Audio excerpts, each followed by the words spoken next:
नमस्कार, SS news TV में आपका स्वागत है। हिंदी समाचार और सबसे आगे की सभी चीजों के लिए आपका विश्वसनीय स्रोत है। इस तेजी से बढ़ते डिजिटल युग में सूचित रहना आवश्यक है। हमारा समाचार प्लेटफॉर्म हिंदी भाषा में समाचार, कहानियों और अंतर्दृष्टियों की दुनिया के लिए आपका प्रवेश द्वार है, जिसे विविध और व्यापक पाठकों के लिए तैयार किया गया है। नेताजी सुभाष चंद्र बोस की 128वीं जयंती पर डीएसओ का पुष्पांजलि कार्यक्रम आयोजित। छात्र संगठन डीएसओ की जिला कमेटी द्वारा नेताजी सुभाष चंद्र बोस की जयंती के अवसर पर जिले भर में व्यापक स्तर पर सांस्कृतिक और पुष्पांजलि कार्यक्रमों का आयोजन किया गया। गुना मुख्यालय सहित राघोगढ़, कुंभराज और आरोन में छात्रों ने नेताजी के संघर्षों को याद किया। इस कड़ी में पीजी कॉलेज गुना में आयोजित पुष्पांजलि कार्यक्रम में नेताजी के जीवन और उनके गैर समझौतावादी संघर्ष पर विस्तार से प्रकाश डाला। डीएसओ के पदाधिकारियों ने कहा कि नेताजी ने आईसीएस, भारतीय सिविल सेवा जैसी प्रतिष्ठित परीक्षा में चौथा स्थान प्राप्त करने के बावजूद ऐशो आराम की नौकरी ठुकराकर देश की आजादी का कठिन मार्ग चुना। उन्होंने एक ऐसे भारत का सपना देखा था जहां धर्म, जाति, भाषा और रंग के आधार पर किसी का शोषण न हो और हर नागरिक को बेहतर शिक्षा, स्वास्थ्य व रोजगार सुलभ हो। उन्होंने जोर देकर कहा कि आज के दौर में नेताजी के उन सिद्धांतों को याद करना और भी आवश्यक हो गया है जब देश का आम नागरिक और छात्र विभिन्न समस्याओं से जूझ रहा है। कार्यक्रम के दौरान वर्तमान शिक्षा व्यवस्था पर तीखा प्रहार करते हुए संगठन ने कहा कि आज शिक्षा को आम छात्र की पहुंच से दूर कर उसे संकुचित किया जा रहा है।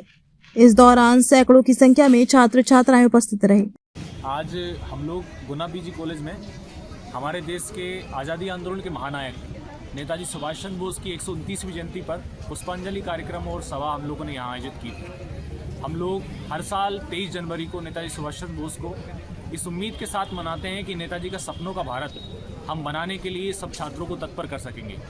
पूरे देश भर की आज जो स्थिति है वो नेताजी और उनके जैसे तमाम जो महान क्रांतिकारी रहे हैं उनके विचारों की ठीक उल्टी दिख रही है। छात्रों की स्थिति ये है कि आज हमें कहीं भी चौक चौराहों पर, फुटपाथ पर छोटे छोटे बच्चे भीख मांगते हुए मिल जाएंगे। ये स्थिति है भारत की। आज हजारों की संख्या में छात्र जो है पढ़ाई छोड़ने पर मजबूर हो रहे हैं, मजदूरी कर रहे हैं, बच्चे काम पर जा रहे हैं। ऐसी स्थिति है क्योंकि शिक्षण संस्थान लगातार महंगे और महंगे हो रहे हैं। अभी मध्य प्रदेश की स्थिति यह है कि मध्य प्रदेश सरकार घोषणा कर चुकी है 94,000 जो बचे कुछ सरकारी स्कूल हैं उनको भी बंद करने की। गुना जिले के 300 स्कूल बंद होने वाले हैं इसी स्टेशन से। नेताजी सुभाष चंद्र बोस तो शिक्षा को प्राथमिक बोले थे, चरित्र निर्माण का साधन बोले थे और सरकार जो आजादी के बाद बनी उसकी जिम्मेदारी बोले थे। लेकिन हालत क्या है देखिए, एजुकेशन की स्थिति बिगड़ रही है।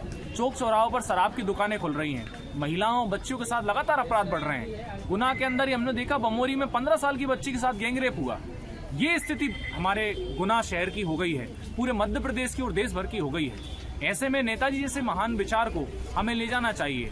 लेकिन दुख की बात यह है कि शहर में जब किसी नेता का जन्मदिन आता है तो पूरा शहर होर्डिंग से भर जाता है। लेकिन जिन लोगों ने आईसीएस की डिग्री छोड़ी, कलेक्टर की डिग्री में लात मार दी और देश की आजादी के लिए सर्वस्व न्योछावर कर दिया, उनको आज याद नहीं किया जा रहा है। हम लोग इस विडंबना को आज इस समाज में देख रहे हैं। इसीलिए छात्र संगठन एआईडीएसओ गांव, गली, मोहल्लों, छात्रों के स्कूलों में, कॉलेजों में जाकर के नेताजी सुभाष चंद्र बोस के विचार को ले जाने की कोशिश कर रहा है।